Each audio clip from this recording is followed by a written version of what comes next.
And Prince Harry touched down in Tokyo on his own today, ahead of his appearance in a panel discussion at the International Sports Promotion Society's Sports Values Summit. Meanwhile, news has broken tonight that Netflix has paid £2.3 million for the rights to turn a best-selling book into a Netflix series produced by the Sussexes.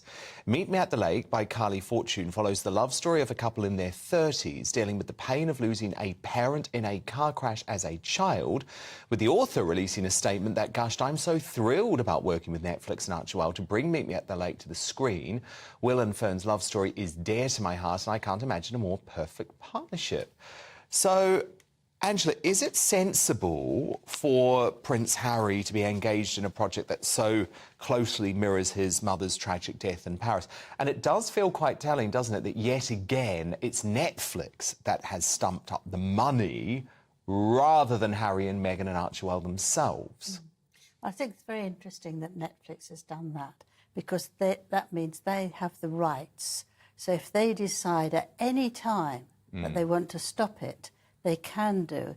If Harry and Meghan had paid, then they would be in charge. So in a way, I mean, somebody rang me from America to say, I can't believe this, nobody pays that sort of money for a paperback. But there must be something going on underneath. And I just guess that actually it means that they can then say, we're not doing any more with you because it doesn't work. Because it's an awful lot of money. And how can you, for a company like Netflix, employ two people who have no idea how to be producers? That's what I don't understand. It's why not job. pay £2.3 million and hand a project like that to actual film producers who know how to do it? And there are a lot of film producers who really are hanging around because there's a strike there and nothing going on. So they could get cracking and get it sorted out and do, you know, a certain amount. I mean, there is obviously something very odd going on underneath because, I mean, Meghan thinks she can do everything much better than everyone else, that's for sure. But, you know, you can't actually do a big production like that without having a lot of help. Harry arriving in Tokyo on his own, Meghan apparently going to the Barbie movie in Santa Monica on her birthday, again on her own with her girlfriends. It's been linked with Ellen DeGeneres' girlfriend, Portia de Rossi. What do you read into that? Well, I read into that they're both going their own ways. And I think that actually they say these things as if it's sort of together but apart. But I think they're way apart now. I think she's probably screaming and shouting at him and can't stand him anymore because he hasn't given her what she wanted, which was the people to give her the best things that are going. That's just not happened. And I think that it's very sad for them, actually, really, because they thought that they were going to be so wonderful. They were going to rule the globe. And they're really not, because they don't concentrate on things and they're not interested in really working hard. Royal biographer Angela Levin has sparked headlines again, claiming Prince Harry and Meghan Markle may have been banned from visiting Balmoral, the royal family's private Scottish retreat. Levin says the reason is simple. You can't trust them. As the Sussexes continue to distance themselves from the monarchy, insiders believe the palace is drawing firm boundaries, especially when it comes to family gatherings and private royal spaces. Balmoral Castle is more than just a summer getaway. It's the late Queen Elizabeth II's most cherished home, a private sanctuary where the royal family can relax away from the cameras. But according to Angela Levin, those peaceful days are now reserved for the trusted, and Harry and Meghan are no longer part of that inner circle. Although suggestions that Harry and Meghan will together attend the Invictus Games in Germany. What's quite interesting, though, there's been this very controversial report in the Sun newspaper that the couple will not be invited to Balmoral, where King Charles is expected to privately commemorate the one-year anniversary of the death of the late Queen. Do you think this was the right decision from the monarch? I do, actually, because it's a very quiet thing. It's not going to be a big celebration of her life. It's not going to be something where there's prayers or anything like that. It's just going to be quiet and peaceful. And family are going to pop in and then pop out. They're not going to stay for very long. And I think it's dangerous to invite Harry and Meghan because, one, you never know if they were coming till the last minute.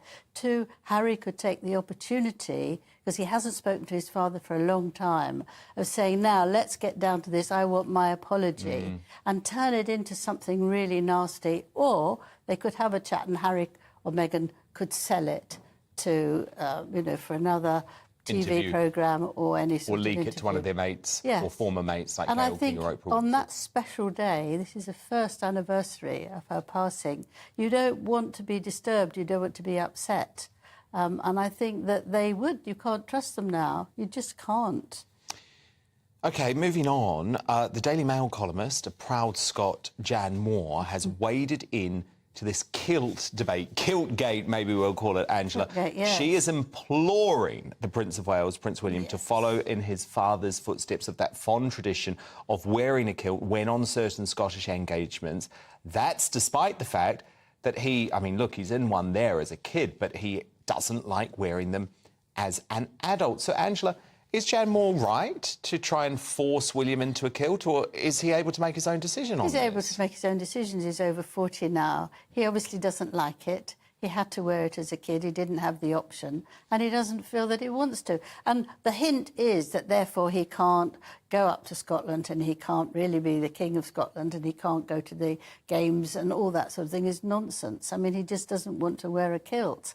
And what about wearing those tartan trousers, which is sometimes an alternative for Scottish men? Yeah, well, he does dress up in Pakistani things, and he has dressed up in other customary things in different parts of the country, but he doesn't want to wear it. And I think he's working very hard for this country, and if he doesn't want to, you shouldn't bother him. And I don't think that means he doesn't like Scotland or he won't be the king there. He'll do everything. Stop pressuring Wills to try and dress in a kilt. He doesn't need the pressure. I think there's a lot of pressure with Harry and all the rest of it. Leave the guy alone. Okay. If he doesn't want to wear a sort of skirt, then let him not. Angela Levin, the biographer of Prince Harry and Camilla, the Queen. Thank you so much. Levin says, when you've betrayed the family's trust repeatedly, you can't expect to be welcomed back into their most private space. Levin argues that after years of interviews, documentaries, and tell-all books, the Sussexes have shattered the trust that once existed between them and the rest of the royals. From Harry's memoir Spare to Meghan's allegations in Oprah's interview, the royal family has reportedly become cautious, afraid that any private conversation could end up in the headlines or on Netflix. As Levin bluntly puts it, they can't be trusted not to leak information or twist the narrative. That's why they're no longer invited to private family retreats. Reports suggest King Charles is now enforcing stricter boundaries between working royals and the Sussexes. While he remains a loving father, Levin believes the king has learned from past mistakes, choosing duty and discretion over emotional reconciliation. She adds, the king wants peace and stability. Inviting Harry and Meghan to Balmoral would only bring more drama, and he simply won't risk it. It's a royal reality check that signals just how far the Sussexes have fallen from grace. In the UK, many royal watchers agree that trust is the foundation of the monarchy, and once it's broken, it's incredibly hard to rebuild. Online comments reflect frustration with the Sussexes' constant public criticism, while others argue they're being unfairly excluded. But Levin insists the palace's decision isn't about revenge. It's about protecting the family's privacy and preserving the legacy of Balmoral as a place of unity, not division. Angela Levin's claims paint a stark picture, a royal family forced to close ranks in the face of ongoing betrayal. For the Sussexes, being banned from Balmoral is more than symbolic.